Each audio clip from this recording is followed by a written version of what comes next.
بسم اللہ الرحمن الرحیم۔ السلام علیکم، امید ہے آپ سب لوگ خیریت سے ہوں گے اور آپ کا آدھا رمضان اچھا گزر گیا ہوگا اور اگلا حصہ اس سے بھی زیادہ اچھا گزرے گا۔ تو جیسا کہ آپ سب لوگوں کو پتا ہے کہ میرے ساتھ ہمیشہ کی طرح نعیم احمد بلوچ صاحب موجود ہیں۔ السلام علیکم سر نعیم، کیسے ہیں آپ؟ جی وعلیکم السلام، اللہ کا شکر ہے۔ تو آج آپ ہمیں کون سا واقعہ سنائیں گے؟ جی، پچھلا واقعہ رسول کریم صلی اللہ علیہ وسلم کا طائف کا سفر میں نے آپ کو بتایا تھا، جی اور یہ بھی بتایا تھا کہ وہ اس لحاظ سے بڑا ناکام واقعہ تھا کہ اس میں رسول کریم صلی اللہ علیہ وسلم پر بڑا شاک گزرا، اور ایک طرح سے اس میں کوئی بھی ایمان نہیں لایا، اور ظلم بھی کیا، تشدد بھی کیا آپ پر، اور آپ خون بہا، اور اسی وجہ سے فرشتے بھی آپ کے پاس آئے اور انہوں نے پیشکش کی کہ اللہ تعالیٰ ان پر عذاب بھیج سکتا ہے، ان کو سزا دے سکتا ہے کہ انہوں نے اللہ کے رسول کے ساتھ یہ سلوک کیا، تو اگر آپ چاہیں تو ایسا کیا جا سکتا ہے۔ تو آپ نے کہا کہ نہیں، اللہ تعالیٰ سے مجھے امید ہے کہ انشاءاللہ ان کو توفیق ہوگی اسلام لانے کی۔ تو ہم بعض کی تاریخوں میں دیکھتے ہیں کہ ان میں سے جو لوگ زندہ رہ گئے، ابزی علیل تھا، حبیب تھا اور مسعود تھا، وہ بعد میں ان میں سے کچھ لوگ ایمان لے آئے تھے، پورا طائف مسلمان ہو گیا۔ اچھا، اب آگے ہم چلتے ہیں تو رسول کریم صلی اللہ علیہ وسلم پر اس کا بہت ایک اثر تھا، اور ذہن میں یہ بات تھی کہ کہیں طائف میں جا کر میں نے کوئی اپنے حدود سے تجاوز تو نہیں کیا، میں پہلے جلدی تو نہیں چلا گیا اپنی بستی چھوڑ کر۔ تو پھر اللہ تعالیٰ نے جب آپ نخلا کے مقام پر پہنچے، ایک جگہ کا نام ہے راستے میں آتی، تو آپ تہجد کی نماز پڑھ رہے تھے، تو آپ نے تہجد کی نماز جو ہے نا، آپ کو پتا ہو کہ ہم مسلمانوں پر تو 5 نمازیں فرض ہیں نا، جی رسول کریم صلی اللہ علیہ وسلم پر 6 نمازیں فرض تھیں، اور وہ تہجد کی نماز یعنی کہ کم از کم تہائی رات آپ اللہ تعالیٰ کے لیے اللہ تعالیٰ سے مدد مانگتے، نماز پڑھتے، تہجد کی نماز سے کہتے ہیں، اور اس میں زیادہ زیادہ قرآن پڑھتے۔ سورہ مزمل ایک سورہ ہے رسول کریم صلی اللہ علیہ وسلم پر جو نازل ہوئی، بہت شروع کے سورہ ہے، اس میں آپ کو یہ حکم دیا گیا تھا کہ آپ نے قرآن مجید پڑھنا ہے زیادہ سے زیادہ اس تہجد کی نماز۔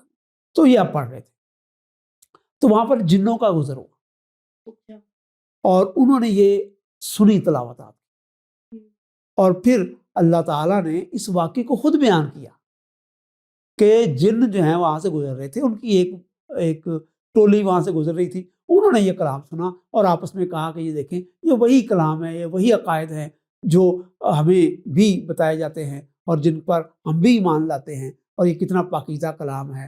تو یہ انہوں نے ایک طرح سے تصدیق کی کہ اللہ کے رسول بھی وہی کچھ بیان فرما رہے ہیں، ان پر بھی وہی کچھ نازل ہوا ہے جو ہمارے ہاں نازل ہوا۔ تو اس کا مطلب ہے ان کے بھی کوئی پیغمبر ہو سکتا ہوں؟ جی بالکل، کیوں نہیں؟ نہیں، لیکن ان کو کیسے پتا؟ ان کو آپ صلی اللہ علیہ وسلم نے کیا دیکھا؟ ان کو پتا چل گیا تھا کہ جن ہے؟ یہ نہیں، رسول کریم صلی اللہ علیہ وسلم کو کوئی پتہ نہیں، یہ تو قرآن مجید بتا رہا ہے کہ وہاں پر جنوں کا قافلہ گزرا، انہوں نے تلاوت سنی اور یہ تبصرے کی۔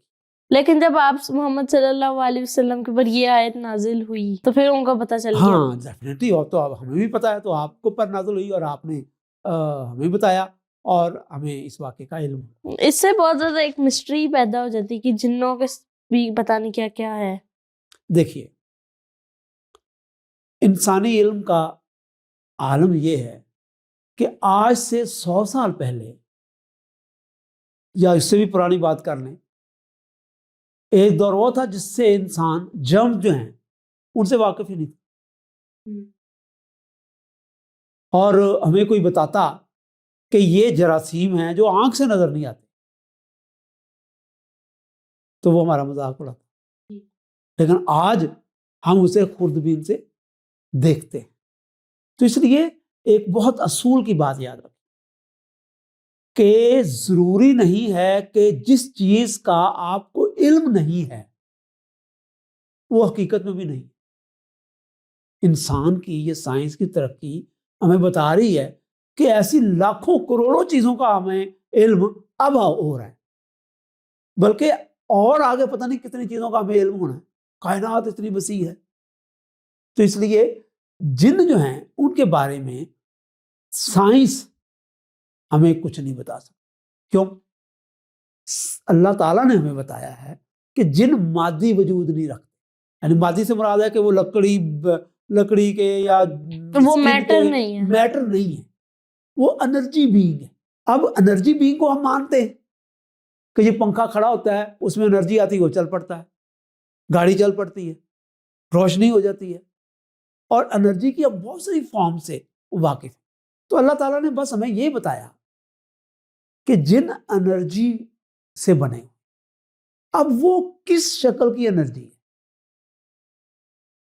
یہ ہم نہیں معلوم، اور ان کی دنیا ہم سے بالکل علیحدہ ہے۔ یہ تو قرآن مجید سے معلوم ہو گیا نا۔ 3 باتوں کا ہمیں یقیناً ہمیں علم ہو گیا۔ پہلی بات یہ کہ وہ ہماری زبان سمجھتے ہیں، یعنی کہ وہ ہم سے کمیونیکیٹ کر سکتے ہیں،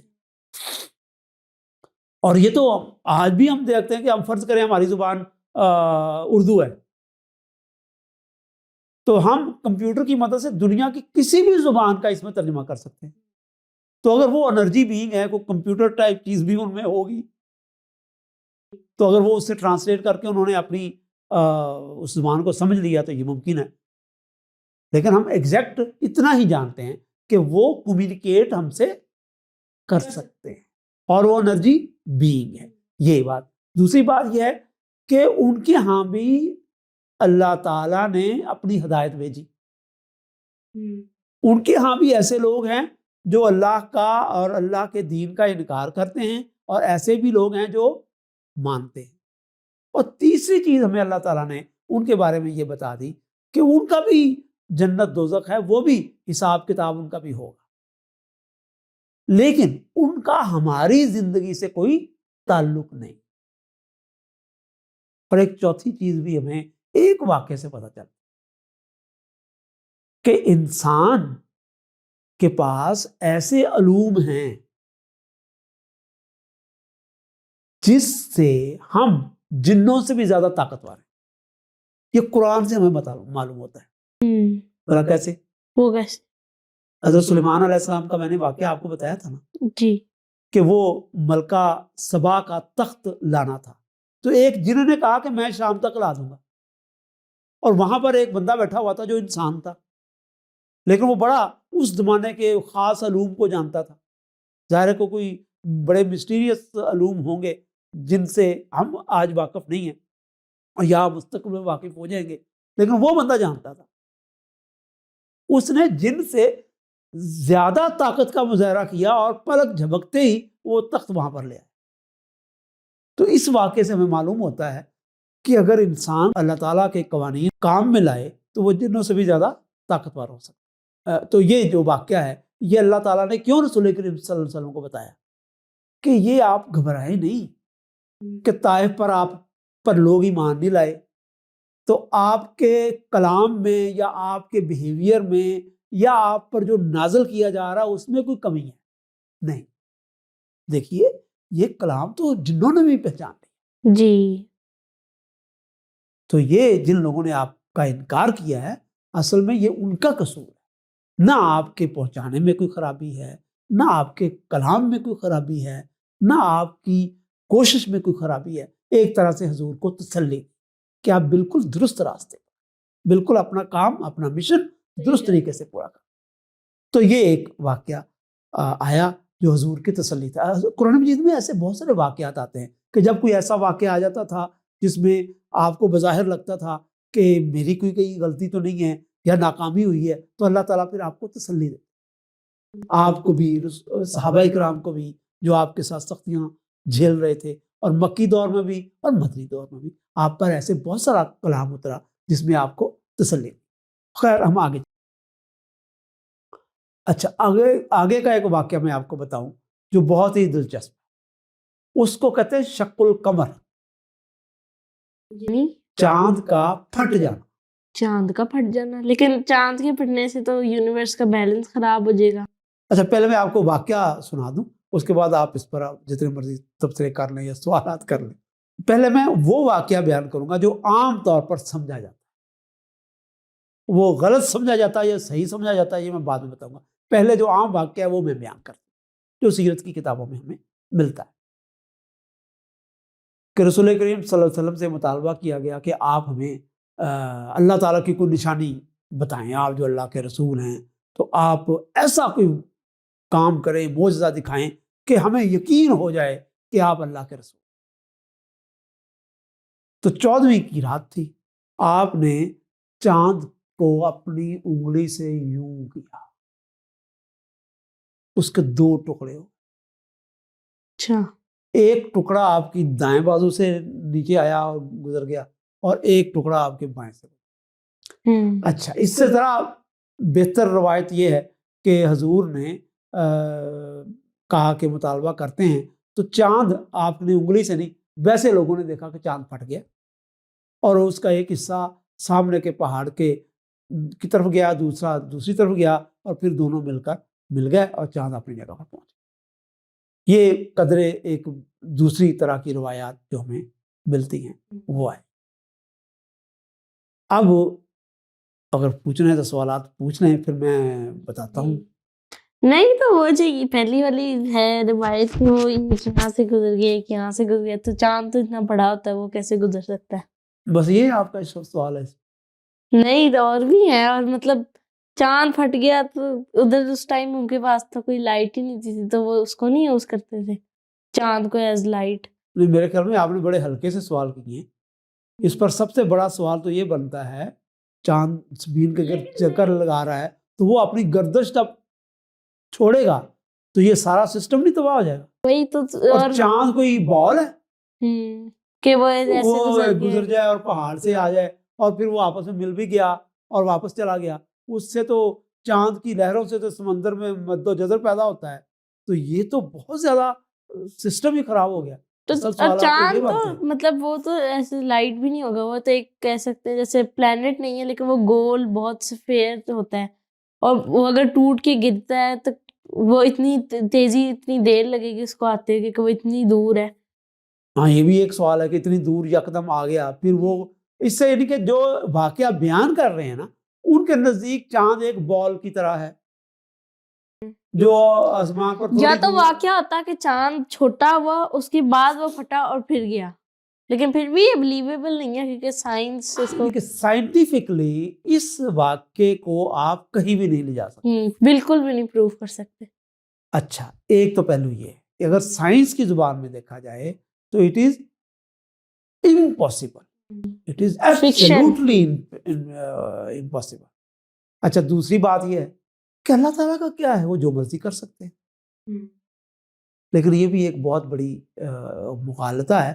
یقیناً اللہ تعالیٰ ہر کام کر سکتے ہیں، لیکن ایک بات غور کرنے کی ہے کہ جو اللہ تعالیٰ کے بنائے ہوئے قوانین ہیں، یہ کشش ثقل ہے، یعنی کہ ٹریکشن فورس ہے، ستارے سیارے ہیں، گریوٹی ہے، اور بھی 100 قوانین ہیں، حرکت کے قوانین ہیں، اور پانی کے بہاؤ کے قوانین ہیں، ایکو سسٹم ہے، تو یہ سارا سسٹم اللہ تعالیٰ نے بنایا ہے اور اس پر انسان کا اعتماد ہے، تبھی وہ قانون کہلاتے ہیں، اس میں کوئی تبدیلی نہیں آتی، تبھی یہ ساری سائنس کی ترقی ہے۔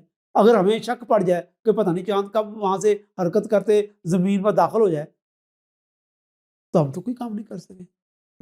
ہمیں معلوم ہے کہ چاند اپنے راستے میں رہے گا، ہمیں تو معلوم ہے کہ ہر مہینے وہ اپنا سرکل پورا کرے گا، ہم نے اس کی بنیاد پر کیلنڈر بنائے ہوئے ہیں۔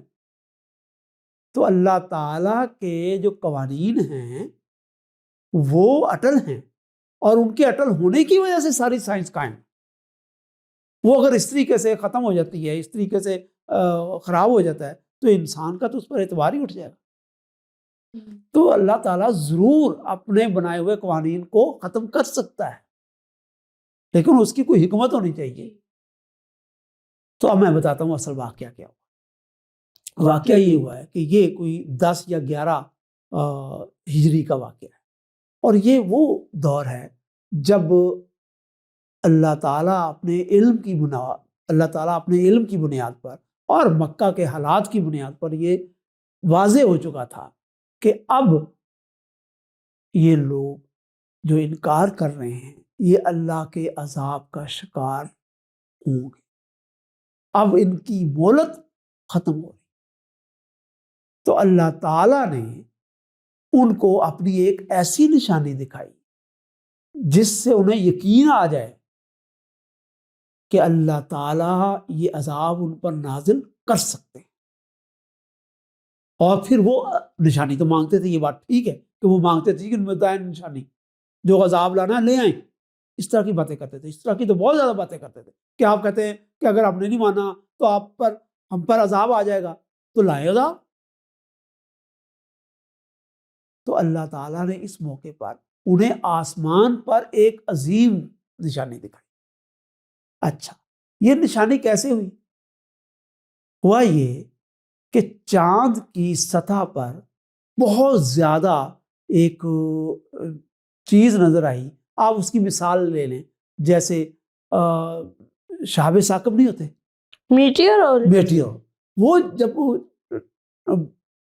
پھٹتے ہیں تو کتنی آگ پیدا ہوتی ہے، اور کئی دفعہ ہم دیکھتے ہیں کہ وہ ستارے وہ دو حصوں میں تقسیم بھی ہوتے ہیں، یہ میں نے خود دیکھا ہوں کہ وہ ستارے جب زمین کے ساتھ رگڑ کھاتے ہیں تو وہ دو ٹکڑے بھی کئی دفعہ ہو جاتے ہیں، یہ آسمان پر دکھائی دیتا ہے۔ تو چاند کی سطح پر ایسا ہی کوئی واقعہ ہوا کہ لگا کہ وہاں پر کوئی پھٹا ہے جیسے چاند۔ اچھا، جیسے ہم کہتے ہیں کہ ستارے پھٹ گئے یا شہاب ثاقب ٹکرا کر پھٹ گیا، تو وہ ہم ستارہ نہیں پھٹتا، ہم اپنے نالج کے مطابق اس کو کہتے ہیں کہ وہ چیز پھٹ گئی۔ اچھا، یہ ایک بات۔ دوسری بات ہے کہ زمین پر بھی کبھی آپ نے یہ ماڈل ٹاؤن میں دیکھا تھا کہ بہت بڑا گڑھا پڑ گیا تھا جس میں گاڑی گر پڑی تھی، اور وہ ایک دو دفعہ نہیں کئی دفعہ ہوا۔ تو لگتا یہ ہے، بلکہ یقیناً چاند پر ایسا ہی کوئی بہت بڑا پھٹنے کا واقعہ ہوا، جیسے کوئی ہول ہو گیا ہو، اور زمین سے وہ اس کا مشاہدہ کیا گیا۔ پر وہ ہمیں اتنا مطلب اس کے بارے میں شور نہیں ہے واقعی۔ یہ ہوا تو اس کے بعد اللہ کے رسول نے یہ دیکھا، اور آپ کے ساتھ جو صحابہ تھے انہوں نے بھی دیکھا۔ تو آپ نے ان لوگوں سے کہا کہ دیکھا آپ نے چاند میں کیا ہوا، تو آپ یہ لوگوں کو بتائیں